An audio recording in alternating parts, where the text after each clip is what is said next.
In a field on the outskirts of Kyiv, a band of volunteers test a fleet of drones,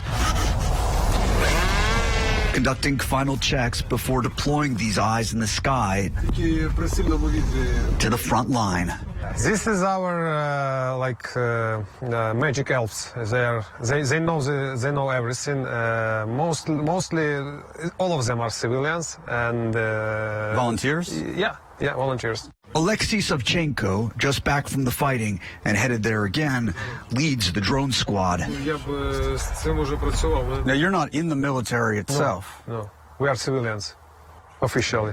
His drones act as spotters for Ukrainian artillery, pinpointing Russian positions to deadly effect. Drones help to coordinate the hitting point, the bullseye. Along with the military forces, you decide which target we will attack, and after that drone goes to the spot and starts to coordinate the fire. These are my targets, my old targets. So I've seen Russian military forces burning with the help of our drones. Our artillery software is being used by 95% of our artillery guys, armed forces, I mean. So you can imagine how much damage that has caused. I believe that drones are playing a huge role, like extremely huge. This is video of a typical strike during a battle in the east. Notice the flat terrain. Using human spotters here would be suicide.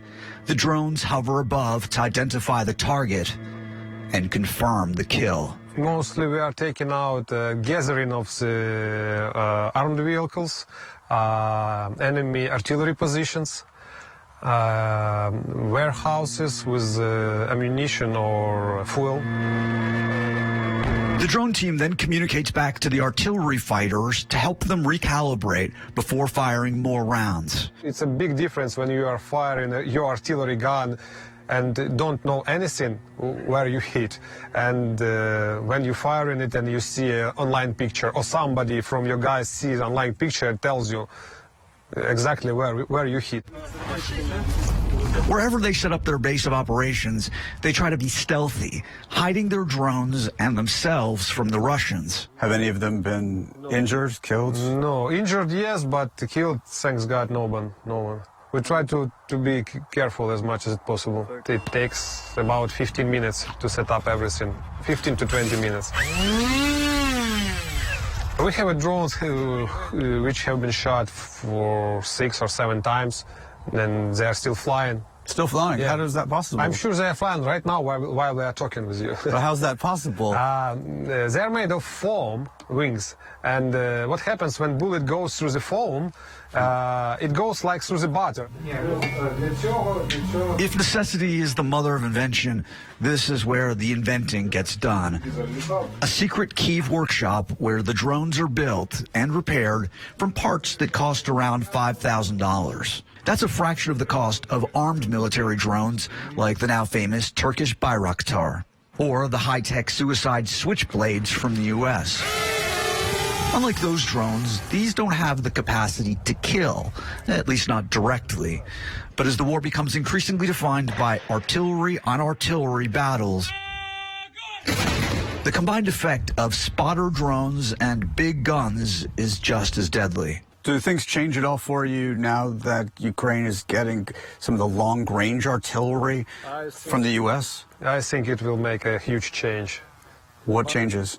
We will gain a much higher fire rate from our side, because when you shoot, you are the target already. So you have to. You got to move. Yeah, you got to move to different locations. So all the artillery, Russians, our artillery, Ukrainians, they are constantly shifting, and that's how it goes right now. So it's a game. It's a game. Yeah.